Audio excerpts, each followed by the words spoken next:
Everyone, I'm Jaden. I'm Eli. I'm Jason. And I'm Caden. And we are the YHWH and the Torah YouTube channel. We know your time is very valuable. And we appreciate your time here. And here I am with a deep radio voice that can lull you guys to sleep. And unfortunately, this is an effect of yet me screaming more this morning. And so what happened, Kate? Well, this morning we get up and what happens? This morning it's like it's very early. It's like before the sun's just barely coming up. You can barely see anything outside. I think it might be barely 6. Not even 6 o'clock. Maybe like 5:50 in the morning. It's super early, and I hear dogs barking. So I go to see what they're barking at, and I look into the back field, and there are 4 cows eating all of our garden. Yeah, and out of nowhere these things come, and I didn't know they our neighbors even had. I mean, they're a long ways down the road, so as they journeyed through the jungle, and what did the garden look like this morning? Yeah, it was trash. It looked like some sort of war zone, like a wasteland after that. Like everything was just eaten, stomped on. Like you could see parts of watermelons that were like blown up everywhere. Like they stomped them and they just like exploded or something. Yeah, it was real bad. It was a vegetable holocaust. Any corn we had out there, they ate the corn to nothing. Like they were there for a while. Yeah, it devastated. They devastated the entire field, and that was that's kind of heartbreaking because that was about 3 or so months that I've been sitting out there daily watering these things. The boys have been out there, been weeding it, tending it. It's just a tremendous amount of work, and when you have months of work and the cows just come over and they are able to eliminate it inside of I don't know, just a couple of hours. And you'll have to excuse my dog; she's going crazy back there if you can hear her. It's devastating. So I mean, how do we deal with this, boys? How did the day go? We basically brought the cows back down to the neighbor, and then we started fencing off the garden. Yeah, and it's odd. My middle name is actually Job, and I end up with my voice being gone because I am probably the anti-Job in reality because I am extremely impatient. You can ask anyone around me, and they will say I am extremely impatient. And things of this nature, I really, really wanted to have a big barbecue this morning. Like if, it's like I just have to keep and abide in the way our Messiah is and was. And obviously today I failed that in every way, shape, and form. And this is why you're hearing a deep radio voice. So I will cop to the errors of my ways. And one thing I would like to thank everybody who's out there, who has written in and who has offered support and help. And it's just when we're struggling, 2022, we've been struggling as a family, and these days and months and are grinding on us. And when we have family out there, and we consider all of you guys family, it's refreshing knowing the people of Yah. The people of Yah, right out of the gate, if they love Yah, then we know right out of the gate that there's love there, and we as a family definitely feel it. We're very, very thankful. We've lived on the internet quite a long time. We've had other channels. We've been fighting the forces of evil, and there's a tremendous amount of evil people out there that my family and I have had to deal with over the last years. YouTube is a violent place for morale and for holiness. It's just a violent place. So anyway, we want to thank everybody out there for doing this, and we want to jump into this because I don't know if we're actually going to get any commandments tonight, but we're going to read through where we are at. And I'm not even going to refresh them because we have a lot of reading to do. We ended up at 14, and if we make it to 1 tonight, we will be at 15. And let's begin, gentlemen. And I will do everything I can with the voice. Everyone, please excuse the raspiness of my impatience and my learning to be more like the Messiah, like we all need to be. Genesis 19. And there came 2 angels to Sodom at even. And Lot sat in the gate of Sodom. And Lot, seeing them, rose up to meet them. And he bowed himself with his face toward the ground. And he said, Behold now, my Adonim, turn in, I pray you, into your servant's house, and tarry all night, and wash your feet, and ye shall rise up early, and go on your ways. And they said, Nay, but we will abide in the street all night. And let me give you guys a little bit of details on that. In Sodom, and we kind of went over yesterday a little bit, but in Sodom, you don't stay outside your house at night. If you make it into these cities, Sodom or Amorah, you are prey. These people preyed on everybody, and it wasn't kind of praying to our Elohim. It was like praying as a eagle takes out a mouse, that kind of prey. And so they wouldn't want to spend the night outside. And so Lot didn't know who exactly these folks were, but he's like, hey, come in. And when they said, we'll stay on the street all night, he's like, whoa, whoa, whoa, whoa. So verse 3, and he pressed upon them greatly, and they turned in unto him and entered into his house. And he made them a feast and did bake matzah, and they did eat. But before they lay down, the men of the city, even the men of Sodom, compassed the house round, both old and young, all the people from every quarter. And they called unto Lot and said unto him, where are the men which came in to you this night? Bring them out unto us, that we may know them. This is not Where Sodomites came from. Yeah, this is Sodomites. Yeah, sodomy. This is we may know them. It's not shaking your hand and figuring out what their names. Yeah, how you doing, bro? No. It's not good, right? And so it's like you had a bunch of like violent sodomites, and they were going in there. Verse 6, and Lot went out at the door unto them and shut the door after him, and said, I pray you, brethren, do not so wickedly. Behold now, I have 2 daughters, which have not known man. Let me, I pray you, bring them out unto you, and do ye to them as is good in your eyes. Only unto these men do nothing, for therefore came they under the shadow of my roof. I think right here I lost respect for Lot. He offered up his young daughters to these angry sodomites instead of fighting them off or telling them to go get bent, go away. He's like, here, just have my daughter. Like what kind of a weak man is not gonna a strong man will not offer up their children to be attacked like that. That's insanity. That's completely insane to a family man. If you're not completely scared of these people. He definitely lost the parenting award that year. Yeah, it didn't even get nominated for sure. And yeah, that is extremely right. But here's the gig: is these people were wanting to sin even more. So this guy's like, hey, here's my daughter, and the daughters are probably like, what? Dad, can you imagine that behind the entire door? It's you hear that and you're like, here are my daughters, and they're probably just looking at each other going, what's yeah, going do what you want to do with them. They're like, what in the world is wrong with this dude? It's no wonder this entire family line was killed off. Yeah. Or they were. They did come from Nahor, which was a huge servant of Nimrod, as you read in Jasher. He never really turned his ways towards the end. Maybe towards the very end he had something, but most of his entire life he raised Lot in paganism and everything. So yeah. Lot with crazy Satanism. Yeah. Okay. So now we said, and they said, stand back. And they said again, this one fellow came into sojourn, and he will need to be a judge. Now will we deal worse with you than with them. And they pressed sore upon the man, even Lot, and came near to break the door. But the men put forth their hand and pulled Lot into the house to them and shut the door. And they smote the men that were at the door of the house with blindness, both small and great, so that they wearied themselves to find the door. And the men said unto Lot, have you here any besides, son-in-law, and your sons, and your daughters, and whatsoever you have in the city? Bring them out of this place, for we will destroy this place, because the cry of them is waxen great before the face of Yahuwah, and Yahuwah has sent us to destroy it. And Lot went out and spoke unto his sons-in-law, which married his daughters, and said, up, get you out of this place, for Yahuwah will destroy the city. But he seemed as one that mocked unto his sons-in-law. And can you imagine that? And I think all of us as Torah keepers and people that are trying to get others to the right way, it depends on how brainwashed people are, but when you try to bring around the subject of pork and eating pork, you become ridiculed, you become laughed at, you get mocked, right? Nobody believes you. Nobody believes that the laws of God are good today, tomorrow, forever, and they've never been abolished. And they mock us, and and the first thing they always say is, "Oh, those laws, those are the old laws. It's for the people of our Creator." And you're like, "Yeah, absolutely, it is for the people of our Creator."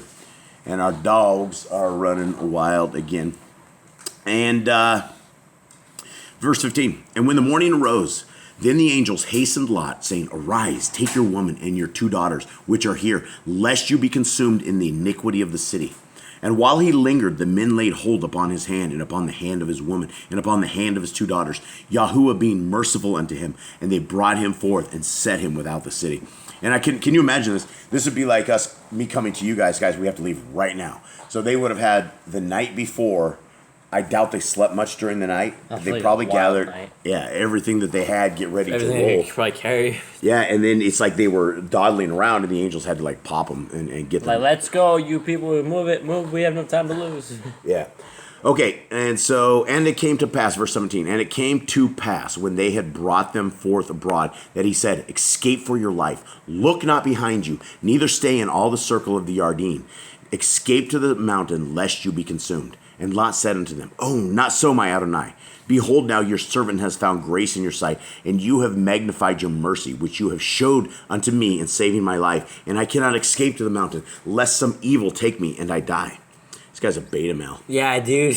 He's definitely a beta male. Mine says, lest calamity overtake me and I die. Like anxiety or something, where you can have anxiety and die in the mountains. Dude, how can you be back in the days and not have swords of that nature and know how to defend yourself with a sword? I can tell you being down here in South America that we have swords all the time. Literally everyone but like main city people walk around with a sharp machete in their hand. Like that's like what you do. You have snakes, you have bushes, you have crazy animals, you have a bunch of stuff, and you always need a machete. So back in their days, I mean, they lived in the Sodom and Gomorrah. I mean, that place, they know that place is there for violence, that place is there for wickedness.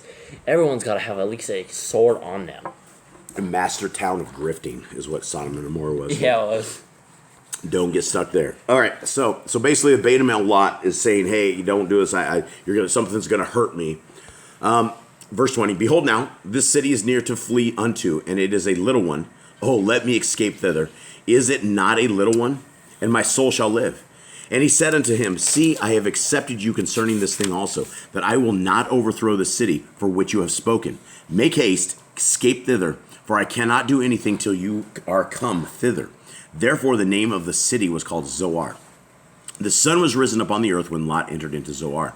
Then Yahuwah rained upon Sodom and upon Gomorrah brimstone and fire from Yahuwah out of the heavens. And he overthrew those cities and all the circle of the Yardine and all the inhabitants of the cities and that which grew upon the ground. He smoked it. Imagine the kids that were like, oh, you fool, you're just like, you're messing with us. Imagine they're like, he was right. Like they're ending words. Like they were probably thinking he was right. We should have gone. Yeah, and that would be a pretty rough way to die. You would have fire, the rain of fire that came down, fire and brimstone. It would be like a lot like white phosphorus. White phosphorus is what they use in the military, where they it's illegal and they shouldn't be using it, but it's like it burns your skin. If you get white phosphorus, it'll burn right through your skin. They used it back in the day in World War II stuff when they had safes and they were trying to kill everything inside the safe or tried to open the safe. They put white phosphorus on it, light it, and it would just burn through the entire safe. So it's extremely hot, extremely flammable. These people were getting pelted with very hot rocks. So the roofs weren't tin roofs, and even if they were tin roofs, at the speed of those coming in, it probably would have blown through the roofs. Everything would have been on fire, right? Everything you would have, all the ground would start getting hot, right? You've been running around, and it would be hot. I mean, everything's gonna burn you. So they were literally smacked, stoned, and burned to death. That would be quite the sight to see. It'd be terrible. Okay, and where are we at, boys? 20. 24? 25. 25. And then rained Sodom, Gomorrah, brimstone, 24, and fire from Yahuwah out of the heavens, 25. And he overthrew those cities and all the circle of the Yardine and all the inhabitants of the cities and that which grew up on the ground. It was 26, gentlemen. Where's your mom? We need help. But his woman looked back from behind him, and she became a pillar of salt. And Abraham got up early in the morning to the place where he stood before Yahuwah. So there's not a lot of information on that, whether his Lot's wife became a pillar of salt, other than it appears to be a faith thing or some sort of Okay, so in Jasher it actually explains it because how she had all of her daughters there, all of her sons-in-law, she was scared for them and looked back to see if any of them had escaped or if they were all just gonna die, and she was basically worried for them, so she looked back instead of just continuing on accepting that they decided to live in sin. She looked back and she turned to a salt. Yeah, and if they were close enough to the city, she would have been burned up, and if she was far enough out, then she would have been a cow lick, salt lick at the end. Yeah. She's a giant pillar of salt. The cows would have definitely loved her. Okay. And Abraham got up early in the morning to the place where he stood before Yahuwah, and he looked toward Sodom and Gomorrah and toward all the land of the circle of the Yardine, and behold, and lo, the smoke of the country country went up as the smoke of a furnace. And it came to pass, when Elohim destroyed the cities of the circle of the Yarden, that Elohim remembered Abraham and sent Lot out of the midst of the overthrow, when he overthrew the cities in which Lot dwelt. There's a lot of respect that Yah gave to Abraham, that he would take care of his nephew. Even though he was living in Sodom and Gomorrah, he still saved him. Yeah, even though he was in the heart of the beast. And Lot went up, verse 30, Lot went up out of Zoar and dwelt in the mountain, and his 2 daughters with him, for he feared to dwell in Zoar, and he dwelt in a cave, he and his 2 daughters. And the firstborn said unto the younger, Our father is old, and there is not a man in the earth to come in unto us after the manner of all the earth. Come, let us make our father drink wine, and we will lie with him, that we may preserve seed of our father. Some Sodom and Gomorrah roots still there. Yeah, and I'll be the first, I guess, to spit this one out. I have never drank enough that I would be that would happen. I don't think you're going to. It doesn't happen like that. Like, it just does not happen like that. The girls aren't going to liquor up their dad, and it's going to happen quite like this. So Lot was definitely in on this entire thing, and yeah, it's not good. Verse 33. And they made their father drink wine that night, and the firstborn went in and lay with her father, and he perceived not when she lay down, nor when she arose. Right. And it came to pass, maybe not when she arose, if you're drunk in stupor or something of the same, but you're not going to forget this. It doesn't happen like this. And it came to pass on the morrow that the firstborn said unto the younger, Behold, I am yesternight with my father. Let us make him drink wine this night also, and go in, and lie with him, that we may preserve seed of our father. They just handed him bottles of This guy had to be so. Just handed him stuff, and he's like kept drinking. I mean, what's really going on here? Well, I mean, it's just you're going to have a hangover. This guy's going to have a massive hangover. I mean, Lot's got to know, like, I shouldn't be drinking as much as he's like in on it. He's obviously in on it because, I mean, dude, he would have had like vague memories or vague something of what went down. I mean, this is not the girls hatched this plan and it just went down like this. I guarantee it. It did not happen like that. So Lot's not a good dude. Okay. Never was. No, verse 35. Is that 35 or the next one, Mother? Yeah, on 35. She's 35. No idea. I was looking for the way. We're on 35. Looking to help it. And they made their father drink wine. Where are we at? 34? 35. 35. And they made their father drink wine that night also. And the younger arose and lay with him. And he perceived not when she lay down, nor when she arose. Thus were both daughters of Lot with child by the father. How did that happen? Did Lot just go like, what a miracle. Wow, how did that happen? And the firstborn bore a son and called his name Moab. And the same is the father of the Moabiim unto this day. And the Moabiim here... Moabites. Yeah, Moabites. Descendants of Moab, an incestuous son of Lot, and his territory of... Yeah, so he just pulled off the old Nimrod thing. And the younger, she also bore a son, and called his name Ben-Ammi, son of the people. The same is the father of the children of Ammon unto this day. So they had a rough start, those folks. Yeah, dude, they were cursed from birth. Yeah, they were cursed from birth. It's not their fault, but... It's somebody's fault. And Abraham journeyed from thence toward the country of the Negev, and dwelt between Kadesh and Shur, and sojourned in Gerar. And Abraham said of Sarah, his woman, She is my sister. And Abimelech, king of Gerar, sent and took Sarah. Now, this isn't the first time. So this is like, I see it's like almost a faith problem with Abraham. Like, he almost had like a little bit of Lot in him, where he's like scared to death. Sarah must have been pretty hot. Sarah must have been a hottie. She's like 100 years old, right? She is 100 years old, She's 100 years old. And he's like... But he's like, so the Abraham is like super powerful, right? He can sit next to Yahuwah, he can talk to him, he's got all these riches, he's got all these servants, he's got everything. But yeah, he still does not trust Yahuwah enough to where he's like, this is my wife. He's still scared to death of this. His wife is going to get ravaged in front of him. So yeah, say it's my sister. But every time that comes out very wrong, bad things happen. Verse 3, But Elohim came to Abimelech in a dream by night and said to him, Behold, you are but a dead man. For the woman which you have taken, for she is a man's woman. But Abimelech had not come near her, and he said, Adonai, will you slay also a righteous nation? Said he not unto me, She is my sister? And she herself said, He is my brother. In the integrity of my heart and the innocence of my hands have I done this. And wasn't there more in Jasher? Didn't Yah make this guy sick? Dude, he made him sick. He made all the women miscarry. There was a whole bunch of stuff. Just the one or the Pharaoh? Because the Pharaoh went all the way. They both had a whole bunch of. It's like almost the same thing. They both had a lot of problems for this. So this isn't like a 2-day thing, right? Abraham didn't get in there and then it's like the next day. Maybe 2. I would imagine it's quite a bit of time. I mean, it's to where they had a lot of conversations, and she said she's the sister and brother, and yada yada. Okay, where are we at? Stamped into the country. Who is this? This is my sister. Wrong move. Anyone? 6.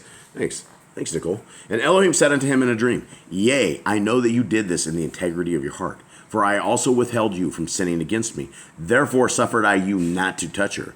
Now therefore restore the man his woman, for he is a prophet, and he shall pray for you, and you shall live. And if you restore her not, know that you shall surely die, you and all that are yours. Therefore Abimelech, okay, hit it, Jade. So I almost feel like that could almost be like a command because it's like almost like an example, like do not take another man's wife. You will be cursed. Where would the command be? I know it's not really a command for us, but it's like for like people, like it's like an example not to take people's wives or you might get cursed. He didn't know it was his wife. I know, but Yahuwah, even though it was his wife and he didn't know, he still got cursed for it. Well, I think if we followed the rest of the Torah, we would know that we shouldn't live in adultery. Right. So, anyone say a law here? No, there's no. I don't think it as a law, but perhaps the example's more like don't say your wife is your sister. Yeah, don't lie. Stop lying, Abraham. Stop lying. Well, it's interesting. Those are the things that he lost faith in, right? But faith, he was accounted for his faith, right? That's what by what he did. But he just couldn't get over people macking on his wife. Couldn't have it. But yeah, I mean, he said he's like your sister, and she like took him. And that's even worse, yeah, because everybody's like, oh, he could say this is my wife, and they'd been like, I'm pretty sure these guys would have been like. But she was ancient. Right, she was really old. She's like 90 some odd. She's like, no, she already had Isaac, right? Or no, not yet. She's pregnant with Isaac right now. Then. Yeah, so I mean, for back in the day, she must have been a hot woman. I'm just saying. Okay, I mean, because everybody's always trying to get Abraham's women. We get Isaac that does it. Isaac follows the same path. Yeah, it's like sort of generational curse. I don't know. 8. Therefore Abimelech rose early in the morning and called all his servants and told all these things in their ears, and the men were sore afraid. Then Abimelech called Abraham and said unto him, What have you done unto us, and what have I offended you, that you have brought on me and on my kingdom a great sin, and have done deeds unto me that ought not to be done? And this was a problem because Yah had been cursing this guy, and so there was a lot of problems this guy was encountering, and he did not know why. It's like us. Everything dies around us. The cows ravage our stuff. It's endless, and it's nonstop. Are we cursed? Right? And that's this guy's like, Abimelech's probably confused. He probably knows what's going on. He's like, why am I cursed? He's probably like a genuinely good guy. He's probably yeah. Okay, and so you have done unto thee, verse 10, and Abimelech said unto Abram, What saw you that you have done this thing? And Abraham said, Because I thought, surely the fear of Elohim is not in this place, and they will slay me for my woman's sake. And yet indeed she is my sister. She is the daughter of my father, but not the daughter of my mother, and she became my woman. So I guess he didn't lie. Exactly. Technically, it's like a technicality. It's like it is, but yeah. And it came to pass when Elohim caused me to wander from my father's house that I said unto her, This is your kindness which you shall show unto me at every place whither we shall come. Say of me, he is my brother. And Abimelech took sheep and oxen and men servants and women servants and gave them unto Abraham and restored him Sarah his woman. And Abimelech said, Behold, my land is before you. Dwell where it pleases you. And unto Sarah he said, Behold, I have given your brother 1,000 pieces of silver. Behold, he is to you a covering of the eyes unto all that are with you, and with all other. Thus she was reproved. So Abraham prayed unto Elohim, and Elohim healed Abimelech and his woman and his maidservants, and they bore children. So I mean, the entire house was rolled. We're talking like months and months that people people were trying to have babies. I mean, this could have been years, honestly. Yeah. I mean, because people wouldn't expect a baby in a month or two, but they would expect babies in times. And if all the women were miscarrying, and it was a problem. And Abimelech, do you guys remember what it was in Jasher that he has? What is he afflicted with? Because he healed him. Is it sores? Yeah, he had like boils and stuff. He was like really like sick, like boils and like all sorts of blisters on him, dude. He was not doing well. All because he ended up with a woman that was not his. I was like not even knowing either. Yeah, and Yah's not going to let him. One of the stories: be careful in what you take. You have no idea what the real story is on things. Yeah, be happy with what you got. Okay. So 18, for Yahuwah had fast closed up all the wombs of the house of Abimelech because of Sarah, Abraham's woman. Yeah, so I mean, we're talking enough time that you would realize that you're unable to get pregnant, which would be a while, years. Okay, 21, and I don't know how far we're going to go. We are in this 24 minutes. Probably this might be the last one. We're seeking commandments. I haven't seen anything yet, and they're not there for a while, I do not believe.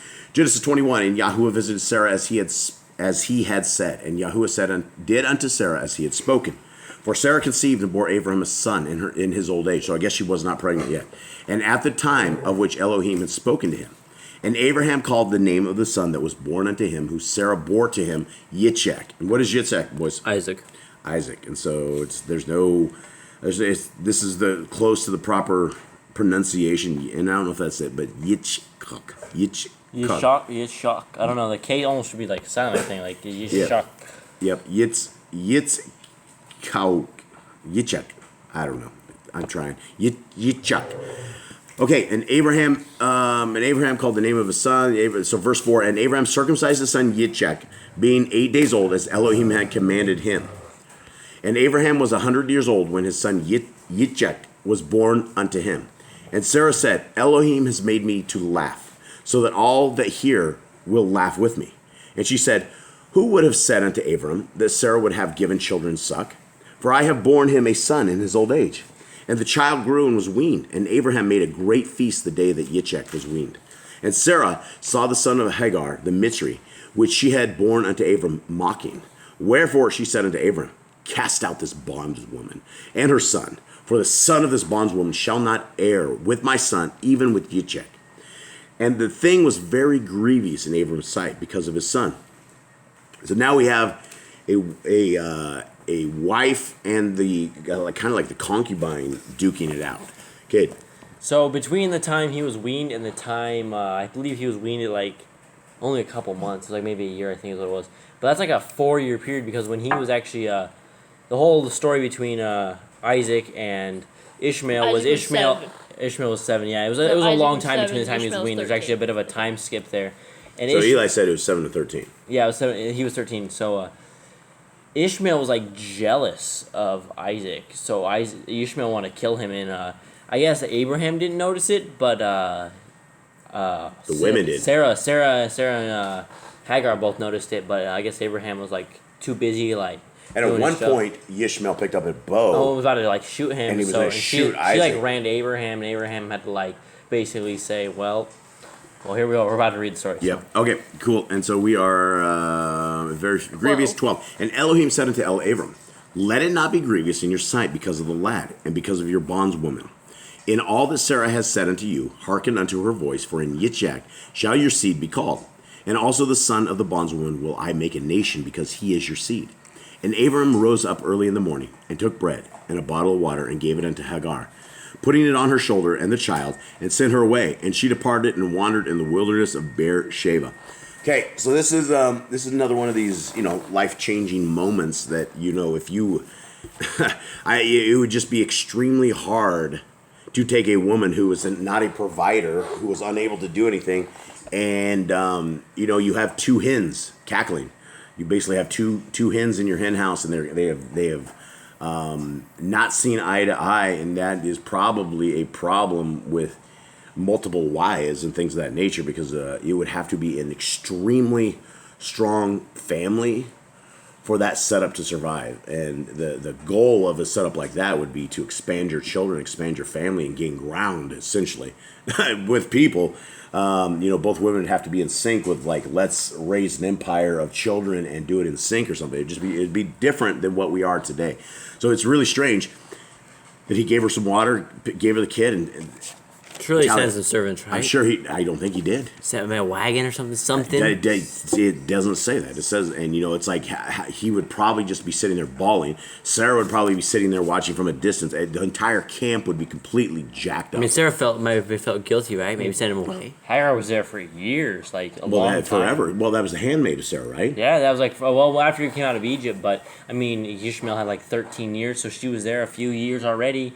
I mean, that's like almost like probably like a 20-year endeavor there with her, and it's just like, well, you got to go now after like 20 years of like literally being a giant family. I couldn't even imagine. It's gonna like really hurt Abraham. Abraham and also the woman. I mean, I could not imagine this being that woman. I could not imagine it being Abraham and doing this. But I mean, this is the power of our Creator, is that He will. Ishmael became mighty nations, and so this is not the end. Verse 15. And the water was spent in the bottle, and she cast the child under one of the shrubs. And she went and sat her down over against him a good way off, as it were a bow shot. For she said, let me not see the death of the child. And she sat over against him and lifted up her voice and wept. And Elohim heard the voice of the lad. And the angel of Elohim called to Hagar out of the heavens and said unto her, What ails you, Hagar? Fear not, for Elohim has heard the voice of the lad where he is. Arise, lift up the lad, and hold him in your hand, for I will make him a great nation. Now, why is this kid a great nation? Because he's Abraham's son. Yeah, he's a friend of Abraham, right? And so he is, and this nation of Ishmaelites of where he's coming out are the Arabs. All the Arabs of today, all the Muslims, all of this stuff. This is the other sect of it. And where it splits right here, I mean, it literally splits religions or beliefs in this whole thing, because Ishmael and the people of Muslims, they split right here. And so the God of the Muslims is the God of Ishmael, and the God of Abraham, Isaac, and Jacob is Yah. Yeah, I'm pretty sure Ishmael had a relationship with Yah. I'm pretty sure it wasn't like they served like the wrong God until like I don't think so. Abraham would have totally made sure his kid smoted the kid. Like, what are you doing? I mean, because we hear stories later on that he actually goes and visits Ishmael. Yeah. He tells him that his wife is like bad mouthing and all these things, like through like a cryptic messages. We'll talk about that another time. But, yeah, he booted he did Ishmael's wife out of it too. He did keep a relationship with Ishmael. It wasn't like he just sent him off. He never saw him again. He saw him several times throughout the entire book of Jasher. So they have a relationship. It's not just over with this. So, and Elohim opened her eyes, and she saw a well of water, and she went and filled the bottle with water and gave the lad drink. And Elohim was with the lad, and he grew and dwelt in the wilderness and became an archer. So the question was the well there, or was the well appear there? I don't know, maybe they were so tired and weird they didn't notice it. And all of a sudden, I think y'all had some like cool quick digging power. Yeah, some just extremeness. Well be there. And Elohim was with the lad, and he grew and dwelt in the wilderness and became an archer. And he dwelt in the wilderness of Paran, and his mother took him a woman out of the land of Mitzrayim. And it came to pass at that time that Avlamak and Pekah, who's Pekah? I don't know. I just own this. We're at, You're 22. Where are we at? You're 22. Go ahead. We're 21. I've just totally... We're down 21. 21, 22. Okay, and I was trying to click here, and this thing just schooled me. There it is. Pictol, mouth of all, Pictol a Pelishidi. So he's It's the first time we ever met. It's the first time we ever... Palestine. I know, but it just doesn't sound right. Philistine. Yes, Philistine. First time we ever hear this guy. New entry. Okay, and it came to pass at that time that Avlamak and Pekah, the chief captain of his host, spoke unto Abraham, saying, Elohim is with you in all that you do. Now therefore swear unto me here by Elohim that you will not deal falsely with me, nor with my son, nor with my son's son, but according to the kindness that I have done unto you, you shall do unto me, and to the land wherein you have sojourned. And Abraham said, I will swear. And Abraham reproved Amalek because of a well of water, which Amalek's servants had violently taken away. So these two struck a deal, right? And so these are, Abraham has to have a certain set of power that people like Amalek would come and say, hey, I see what's happening here. Let's make a truce so that then further on, and it's because of this truce that some things were okay. Like you go into a country nowadays, you don't go in there as a foreigner, and the president comes down and is like, hey, let's make a deal. You and I can be buddies. We'll treat each other well. No, nobody does that. That's like a special thing, and that wasn't like that back in the days. Kings were high power, but they saw Abraham was such like a special dude that he's like, we should make a pact with this dude so he doesn't end up like killing us all. And he has at least 400 servants that we know of that were raised in. The house. We have this. We're importing pictures on this thing. And I looked to the left and I saw myself in like a Teenage Mutant Ninja Turtle outfit, and it just cracked me up. So we all looked. We all just snickered, and that's what we were snickering about. Let's continue on. Sorry, guys. Yeah, we have like 300,000 pictures from like 20 years of pictures we're importing. Here we go. Okay, and then so they're getting ready to battle it out. Verse 25. And Abraham reproved Avlamak because of a well of water, which Avlamak's servants had violently taken away. And Avlamak said, I know not who has done this thing, neither did you tell me, neither yet heard I of it, but today. And Abraham took sheep and oxen and gave them unto Avlamak, and both of them cut a covenant. So they had an issue, right? And they had someone took his well. Yeah, one of his dudes took the well, and Amalek said, hey, I don't know anything about this thing. I've never heard of it. You just told me this today. Because Abraham was probably a little TO'd, right? A little ticked off. Like, digging a well is not an easy thing, especially if you don't use a machine. If you just do it by hand, you got like a shovel, pickaxe, and who knows what tools they used back in the day. How many wells have we been in down here? 4, 5 now? We got 1, 2, 3, 4, and then the other one's over there, 5. Yeah, it's We like have 2 back there. So we've dug like 5 wells here, or attempted to. We have 3 successful wells and 2 not successful wells, 2 that are in the land of tears. But when you dig a well, it is literally maybe a 1 inch, 2 inches a day. It depends on what kind of a territory you are on. Please pay attention, gentlemen. It depends on what kind of territory that you are in. It could be rock, it could be solid. Sometimes it's dirt, and it all depends. And finally, when you get down to where it starts breaking out, and there's like it's moist, and it's a great feeling. But digging a well is not easy. and then you go and dig out, you do all it, and then these guys just take your well. Yeah. It's really just nothing. Yeah. I remember, I think it was Jasher. They had another well problem where they like threw rocks and dirt back in the well, so they had to redig their entire well again. They're like, you just ruined my well. They're like, oh, we just filled it all back in. I mean, it's probably like, it's not, I don't think it's like 5 feet, it's probably like 30, 40 feet down for water. Yeah. So I mean, you have to redig 40 feet of dirt and stuff. Coming out of North America, you hire people with a giant truck, and they go and they dig a well for you.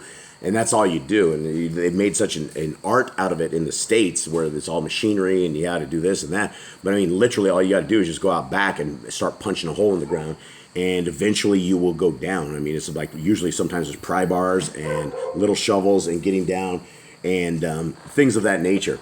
And so it is hard. And then these guys went and then they battled it up and they tossed it in there. And one of the wells we had, one of our main wells, they had a rock, which was probably 800-900 pound rock at 30 some feet down that we had to haul completely out of there. And we ended up basically taking a tree as a post in the middle of yet more trees. And we had a whole bunch of ropes and things and nets. And there was probably 20 guys here that took us to haul, basically spin this rock up out of this well. And they would have had something similar. And down here, it seems like we can hit water at around 25, 30 feet wherever we go if we can make it down that far. Some of these areas, you cannot hit water until you're hundreds of feet down. So literally, these guys could have been 100 feet down, doing that. And it also says sometimes you don't find water, which is very true. We have 2 of those. We have not found water because it just became stone. And we just kind of gave up. And that really upset me if someone did. I worked all the time and they did it. Abraham's a very patient guy. Like, he didn't go and like beat them all up or curse them. Yeah. He like went and like made a pact with Abimelech.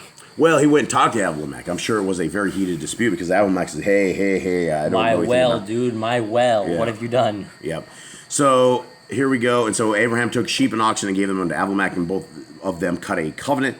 And Abraham set 7 ewe lambs of the flock by themselves. And Abimelech said unto Abraham, what means these 7 ewe lambs which you have set by themselves? And he said, for these 7 ewe lambs shall you take of my hand, and that they may be a witness unto me that I have dug this well. Wherefore he called that place Beersheba, because there they swore both of them. Thus they cut a covenant at Beersheba. Then Abimelech rose up and Pichol, the chief captain of his host, and they returned unto the land of Pelishittim. And Abraham planted a grove in Beersheba, and called there on the name of Yahuwah El Olam. What is that, guys? What is El Olam? Olam. Olam, the everlasting Elohim. So, Yahuwah El Olam. Mine just says the everlasting. I'm going to say It doesn't say everlasting. it's just the everlasting L. In Hallelujah Scriptures. Okay. Yeah. And so verse 34, and Abraham sojourned in the Pelishittim's land many days. Okay, so do we ever figure out where we have another command? It's coming up. It's like 30. No, it's not even 35. It's like, Yeah, it's So it's 18, 19, 20, 21. Let's do one more, and then we'll call it, and hopefully we haven't lost all you guys out there. And if you're with us on this, much love to you all. Okay, Genesis 22. And it came to pass after these things that Elohim did try Abraham and said unto him, Abraham. And he said, behold, here I am. And he said, take now your son, your Yachid. Your Yachid, this is the same word beloved? they use. Yeah, beloved son, Yachid. Take your Yachid, Yitzchak, whom you love, and get you into the land of Moriah, and offer him there as an ascending smoke offering upon one of the mountains which I will tell you of. And Abraham rose up early in the morning, and saddled his ass, and took 2 of his young men with him, and Yitzchak his son, and clave the wood for the ascending smoke offering, and rose up, and went unto the place of which Elohim had told him. Eli is over here busting up because we dropped the A-bomb in this, and so he's trying not to chuckle. I'm trying not to chuckle. Verse 4. Sorry, folks. I don't know Mine why. says donkey. Mine says donkey. Yeah, It says donkey? I'm reading donkey, and I hear you saying something else. I know, so I thought it was the king that put all this stuff in there and called it other stuff, but I don't I'm know. pretty sure it was never called that. But I don't think it's supposed to be an explorative like it is, but anyway, it is the donkey. For some reason, being called a donkey was a bad thing. Yeah, don't be called a donkey. So, let's see. I had told him, then on the third day, Abraham lifted up his eyes and saw the place afar off. And Abraham said unto his young men, Abide ye here with the ass, and I and the lad will go yonder and worship and come again to you. So I believe this is Eliezer and Ishmael. Ishmael was there. Yeah, Ishmael. So, quick flashback to before this happened. Yishak is about 39 years old now. He's like 39, 40 years old, and Yishak's like a few years older than he is. They're having a bit of an argument of how like holy they are. Like Ishmael's like, I was there being the first time we were ever told to be circumcised, and then Yishak's like, why do you boast about this? I would give my life. Yahuwah said I would offer myself as a sacrifice, and Yahuwah heard that, and then Hasatan is like, we all hear the story of where have you been, Hasatan, coming and going where I've been seeking whom I may devour, and he's like, how about he said he'd give it up as a sacrifice. Why don't you have him do it? And he's like, fine, so be it. So this is where we're at now. Yeah, so if you guys did not understand, which it took me a second to digest, Kate spits into things, and this was an argument between Yitzhak, Isaac, and Ishmael that actually started the whole sacrifice thing. So they were not, basically the idea came out of Yitzhak himself. There was never any plot from Hasatan. He probably just want to like do some crazy stuff. He didn't want to. He's like, all right, that's a good idea. Sacrifice him. And so he took an argument of a couple of brothers and used it against them. He used them all. So Be careful what you say. yeah, be careful what you say. Verse 6, And Abraham took the wood of the ascending smoke offering and laid it upon Yitzchak his son. And he took the fire in his hand and a knife, and they went both of them together. Now he knew where he was going. Nobody else knew where he was going. And Yitzchak, Isaac was how old, gentlemen? 38. 30. So this was not a boy. This was a man. This was not taking a helpless, defenseless child. This was taking a man that could overpower his dad at any point. Like he got bound, and so you guys remember. Let's give him a little bit more details in Jasher. You guys remember what Isaac Yeah, said? Isaac was telling him how to tie him up. Yeah, Isaac. He's like, I don't want to move during the sacrifice and screw this up. So he's like, bind me like this so I'm unable to move. And so he was ready to be a sacrifice with his dad, making it. That's just the way it was. So there is some serious faith here, and this story is just amazing. Okay. And Yitzhak spoke unto Abraham his father and said, My father? And he said, Here I am, my son. And he said, Behold the fire and the wood, but where's the lamb for an ascending smoke offering? And Abraham said, My son, Elohim will provide himself a lamb for an ascending smoke offering. So they went both of them together. So by now, Isaac is figuring this whole thing out to the point where before he gets bound, he's explaining it out. So, you know, and I can't, even as a dad, I could never, this would be, man, I don't know. You know, you would be, the closer you made it to this altar, the closer you made it to where you had to slaughter your kid.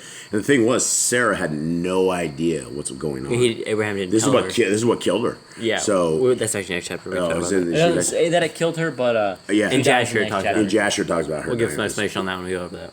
Okay. So anyway, were we 9 or 10? 9. Mom, No, you're where am I? I think 9. And they came to the place where Elohim had told of him, and Abraham built an altar there and laid the wood in order and bound Yitzchak his son and laid him on the altar upon the wood. And Abraham stretched forth his hand and took the knife to slay his son. And the angel of Yahuwah called unto him out of the heavens and said, Abram, Abram. And he said, Here I am.